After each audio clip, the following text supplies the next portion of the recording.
In this episode, we're going to be pulling the engine out of the Altezza to find out why the timing belt snapped and also if it's caused any other damage to the engine.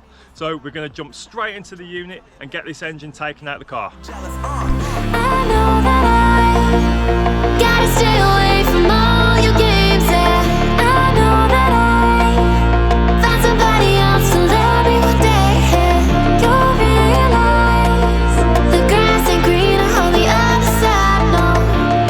You did me dirty for the last time, so now I gotta say goodbye. If you remember from the last video, I've done a walk around of the car and showed you some of the other issues that it has as well. But today we're going to be focusing solely on the engine. So in order to get this out, we're going to have to take the whole front end off, and then once the engine's out of the car, I'm going to put it on the engine stand, and then we can start stripping it down and find out where the problems lie. So to start off with, we're going to get this front end off. I'm going to jack the car up, put it on axle stands, and we're going to go from there. While I was looking for the locking wheel nut key, I looked under the seat, don't ask me why, but I found this, and it's a little drink that was in the car, and it's clearly from when it was in Japan. So it says here on the top there, if you can make it out, 2017. That's probably when it was like its sell by date, but it's got here best before the 26th of May 2018. So this has probably been in the car from when it was imported in 2015. So it's pretty cool. I'm going to keep that, and that's going in the car somewhere. I'll go there for now. Okay, I've hit a bit of a problem. There is no locking wheel nut for it. I thought there was, but we've just stripped the car apart and there's nothing in there. So this is my dilemma right here. I can't really do much with it, but here's a little trick. I wouldn't recommend anyone going around doing this to other people's cars, but here's a little trick if you want to get a locking wheel nut off without the locking wheel nut. This don't work on all cars, but it will work on this one. So I'm going to get a socket. I'm going to put the socket on there, hammer it on, and then it should come out. As you can see, I've used this socket many times for the exact same purpose. On my cars, of course, no one else's. So yeah, we're going to use it on this and hopefully it comes off. If not, I might have to downsize and then hammer a different one on.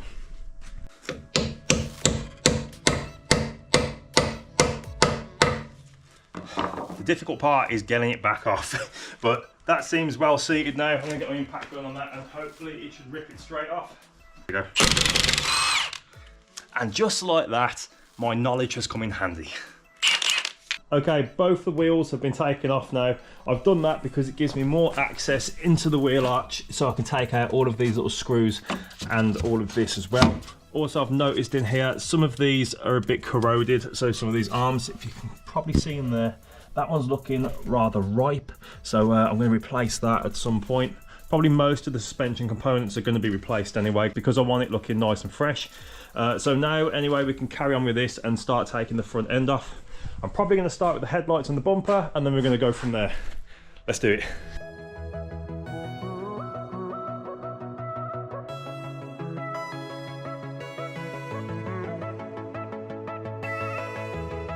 So in order to take the wheel liner off, I've had to take the side skirt off as well. And I've noticed there's a little bit of rust underneath here. A little bit? Okay, there's a fair amount of rust. Jack's found some down there as well. The whole thing's flexing. Shut up, Jack. You ruined it for the people. Oh God, it's flexing. Look at it. Oh no. Okay, it's very rotten. So what causes that rot is the side skirts, so they hold water behind them, and yeah, it's pretty bad. She's got side skirts. Sarah's got side skirts on hers. So yeah, go on, Jack, give it a good prod. I need a bigger one. Oh, hang on. Here's one I made earlier. Yeah, it goes straight through. That's not supposed to happen. But looks like I'm gonna have to order new sills for it. Don't hit the door. Looks like I'm gonna have to order new sills for it, so I'm gonna have to weld all of that in. But I'd rather do it than not do it. Spray there as well, isn't there? Stop pointing out flaws, Jack. Just stop it. It's a scrapper. Scrap it. Okay, so that's another problem for the future, but for now, we're going to carry on with the engine. We're not doing this today. Not today.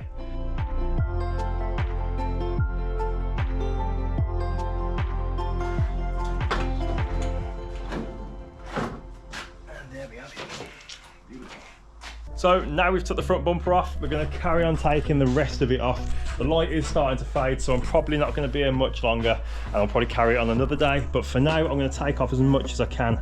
So yeah, I'm going to try and figure out how this thing comes off. So we're going to need these. Yeah, there we go. So I'll find a home for them, and we'll get the rest of this off now.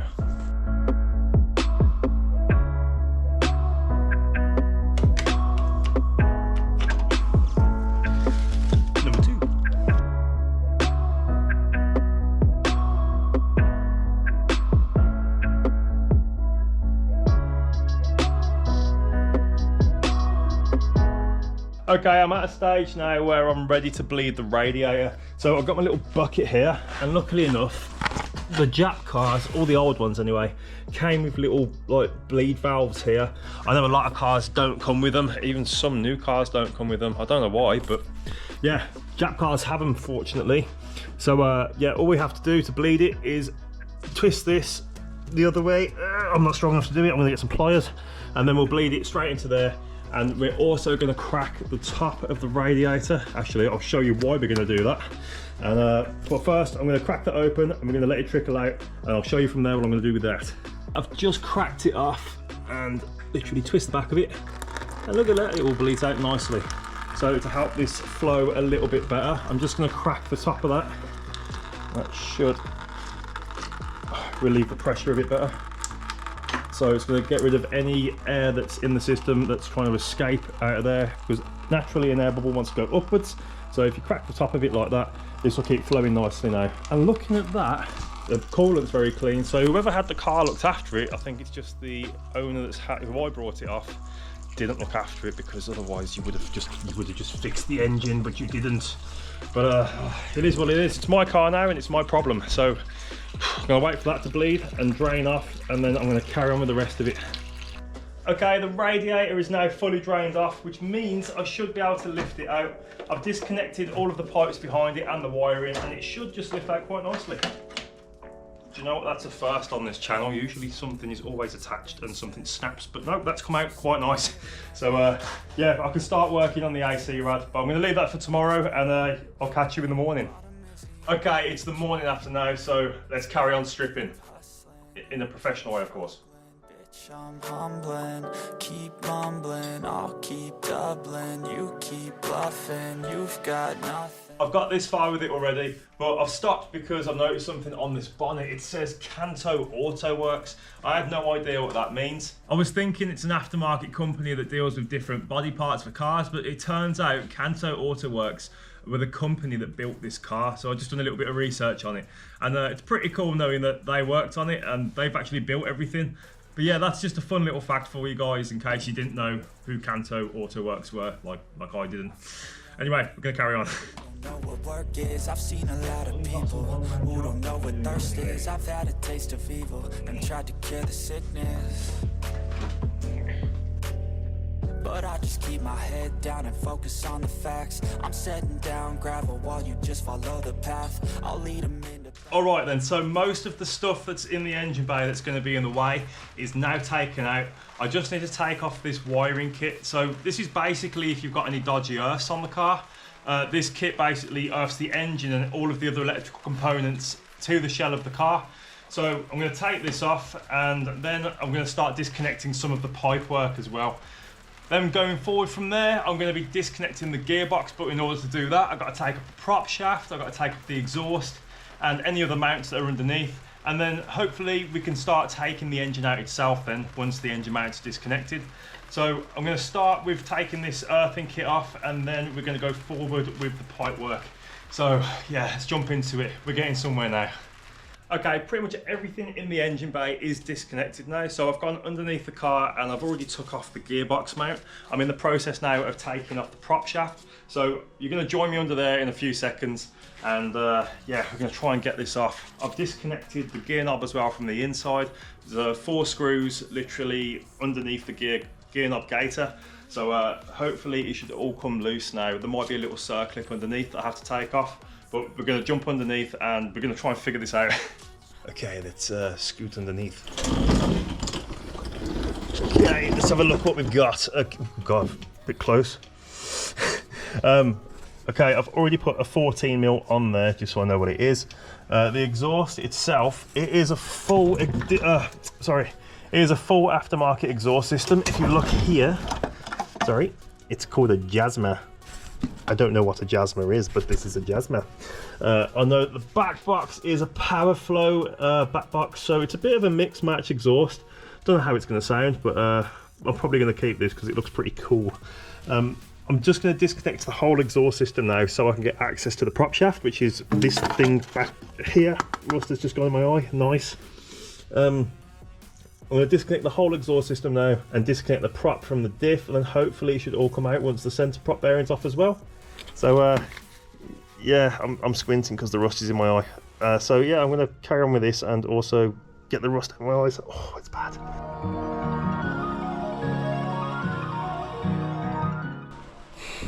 So I've stopped the time lapse almost immediately because I've just found something that's probably very salt destroying. So once this downpipe was taken off, I heard some rattling inside it, and then I found this. So yeah, this is probably what was left of the engine. So this is gonna be a really bad situation I'm in.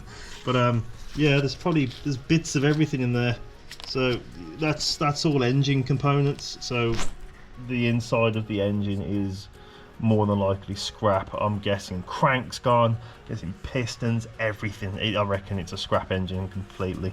So I might have to start looking for another engine instead of rebuilding this one, because finding that in your exhaust, it's supposed to be in the engine, not in the exhaust. So yeah, I'm in a bad situation here. We're still going to strip it down. We're still going to try and find out what else is wrong with it and if it's worthwhile fixing. But yeah, I've just discovered that, and now I feel like crying. But anyway, let's move forward and try and get the prop off still. I'm just going to try and pretend I didn't see that. Okay, I've disconnected the prop shaft from the diff. As you can see, there's no more bolts in there. And all I have to do now is disconnect the centre prop bearing, which is this thing right here. So there's two 14mm in there. There's one just hiding around the back there, and there's one here as well. So if I drop them, then hopefully it should just come away. I haven't fully took the exhaust off because I'm going to try and see if we can do a sneaky one here and get away without doing it. So yeah, hopefully once all that's done, I can then just yank it, and then it should just pop straight out with a bit of luck. So that's what we're going with, and I'm going to do that right now.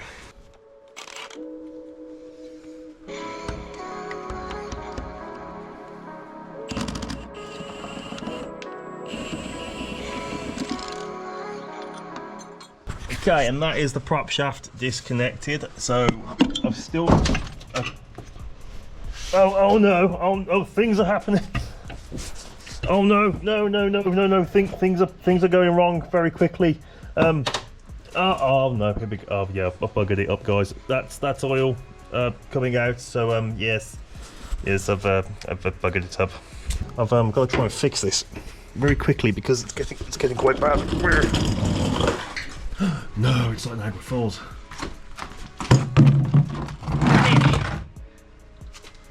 Fixed. Okay, the prop shaft is now off the car, and yeah, I weren't expecting all that oil to come out, mainly because the Lexus IS200 or the Altezza or the IS300, whichever you want to call it, they're based on a E46 BMW. So with the E46 BMW, they don't have this, it's just bolted either end, and it just pops off quite nicely, but they've put this straight into where the gearbox is. So that explains that giant leak under there. I wasn't expecting it. Well, to be fair, I should have known because there was no bolts, but I'm a bit excited just getting it off. But anyway, it's off now. There's a puddle underneath I can just clean up, and the oil had to be taken out anyway because it's going to be reconned.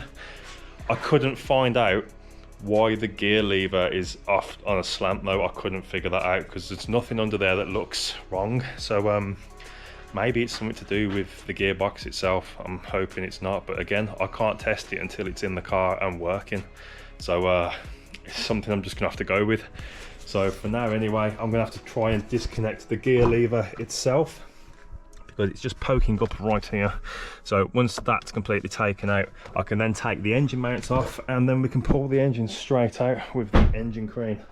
So I'm gonna try and figure out how to get all that off, and yeah, you're gonna join me taking these off.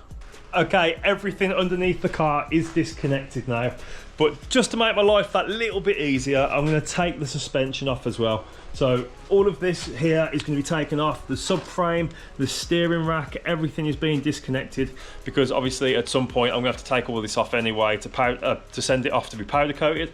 So I thought might as well do it now, and plus it gives me a little bit of extra room when taking the engine out. So at the moment I'm going to be stripping all of the suspension components off, and then we can finally take the engine out. So let's do this. Always getting closer. I'm marching till it's over. I'm just like a soldier. I keep on moving forward. Always getting closer. I'm marching till it's over. Okay, the engine is ready to come out now. The front subframe has been dropped, and so has the suspension, just so it gives me the clearance that I need to bring the gearbox out with the engine as well.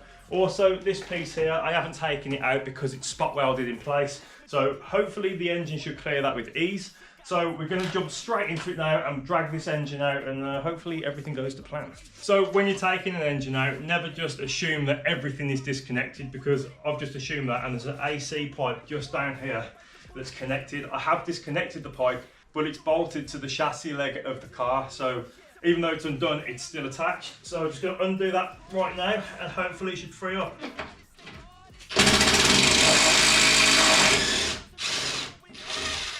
There you go, that's all freeing out, and I don't think there's anything else attached. So yeah, everything's disconnected, and hopefully this engine should come straight out now. I might have a bit of a problem with the clearance on this pillar, but that's my own fault for having a unit like this. So yeah, we're going to try our best to get it up and out. So be really careful not to catch anything. Move everything out of the way and tuck it. I keep on moving forward. And we've finally got the engine out of the car now. That was a bit of a struggle, but we got it out in the end. Next steps from here is to basically strip all of this down. So take the bell housing off with the gearbox. I'm going to put them separate. Might be able to find out what the problem is with it. I'm still unaware of why the gear knob's going all over the place. And the second thing, I'm going to start stripping this down. So all the ancillaries are going to come off, the manifold, the wiring loom, everything's being taken off it, and then we can put it on the engine stand and start stripping it down. So then we can finally get to the bottom of what's gone wrong inside there. Because yeah, I'm still crying about that big pile of engine parts on the floor.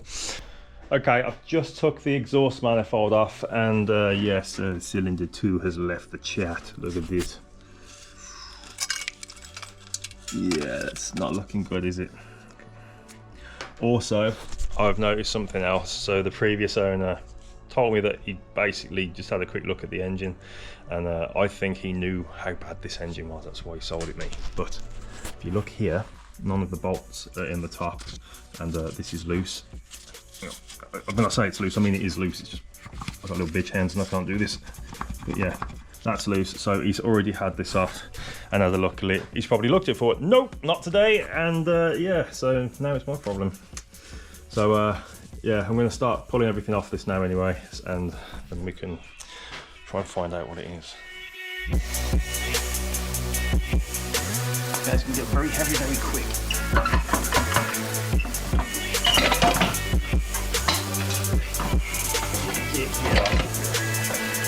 And that's the gearbox and bell housing off. Okay, the clutch and the flywheel is now off. The oil is draining out of here, which is supposed to happen, don't worry about it. I just haven't drained the oil already, which brings me on to the next bit. So I've already started draining this oil, but you tell me if this looks like oil to you. Because that looks a lot like coolant in my opinion. So yeah, this is the sump and it's just gushing out coolant. Oh, here's the oil. Oh, I knew it was in there somewhere.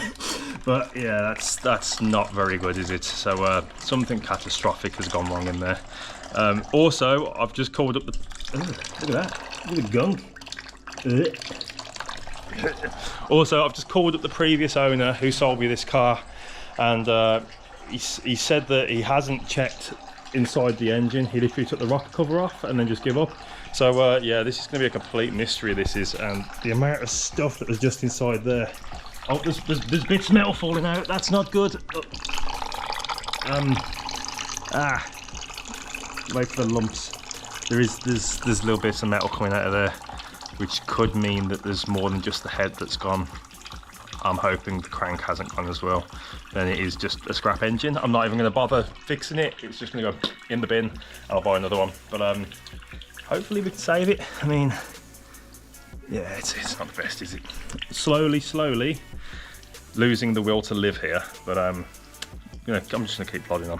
Okay, I've decided to put the engine on the floor for now. It's on some matting and carpet, so it's nice and safe. Also, that's because the engine stand, I don't have the correct bolts to go through the little engine stand mounting points, which are here, to go into the back of the engine where the bolt holes are. So I'm gonna have to wait for them bolts to come because the ones that I already had were the wrong thread pitch. So I'm just gonna try and take all of this off for now and see what the damage is beneath the rock cover. And that's just because I think the main damage is going to be just beneath this section here, hence why all of these bolts are already off. And yeah, someone's been here before and seen it before. Nope, not today. So I think the damage is beneath there, and then it'll give me a rough idea if the bottom end's gone as well, because if that's completely trashed in the top, it's more than likely going to be trashed in the bottom. So might not even need the engine stand to determine how bad this engine really is. Anyway, I'm going to jump into it now. I'm going to take all of this off and let's get to the bottom of it. Okay guys, here is the moment of truth. We'll take the little coil packs out. Get out with you. Oh, yeah, you can see how loose it is. Okay, put these on the side. Are you ready for the damage report? The cams don't look bad. There's no damage to this part, from what I can see anyway. We're alright with that, we won't need any new cams or anything. We must dig deeper.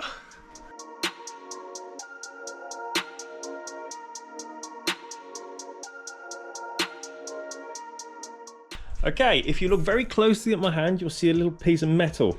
That hasn't come off the floor or anything, that's came out of here.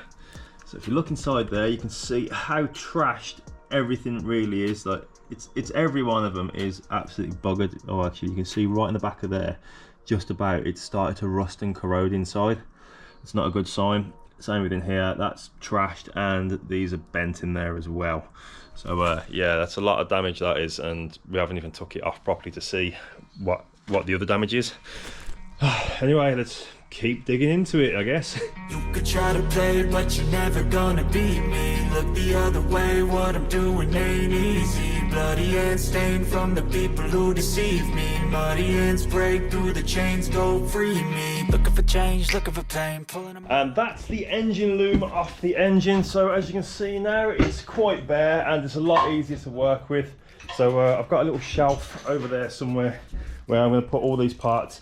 And you've probably noticed as well, I've labelled up all of the different plugs, well, the plugs that I know that I might not be able to remember. So yeah, I've labelled them all up, and that's the same with all of the bolts that have come off the car as well. Every bolt I took off, I put in a little bag and I've labelled them up just so I know where everything goes, because the last thing you want to do is be unorganised with this stuff. And when you come to pulling it back together, you don't know where anything goes, and then you mix matching bolts and you're left over with 30 bolts and you're like, oh, okay, should I risk it? But yeah. Label everything up when you do this sort of stuff so you know where it all goes, and it makes your life a lot easier. I got the cash in the bag, stadium packed. Born a rock star in this life, gone live it up on the attack. Baby, I'm bad. I just wanna get caught up in this life. I'm crazy, I'm mad. Doing no cap. Only God wants you, better go live it up. Cash in the bag, stadium packed. Baby, I'm bad. Yeah. Baby, I'm bad. I just wanna stay bad, stay mad. Chip on my shoulder cause they treat me like an outcast. I ain't gonna take that, stay back. I'll be swinging hard till the hits come in all caps. I ain't gonna lay back, pray that someone's gonna help me. Ain't nobody like that. I ain't gonna wait, that's all fact. Give me one shot and I'll never get the throne back. I'm sick of being cautious. I'ma go cause something, can't stop this. I'ma steal everybody's lane, call it shoplift. Sick of hearing everyone complain when they thought. Okay, here is the moment of truth to see how badly damaged this engine is.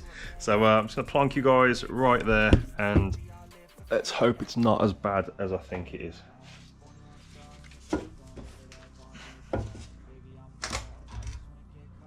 Jack, you're gonna want to see this. Oh, it's non-existent.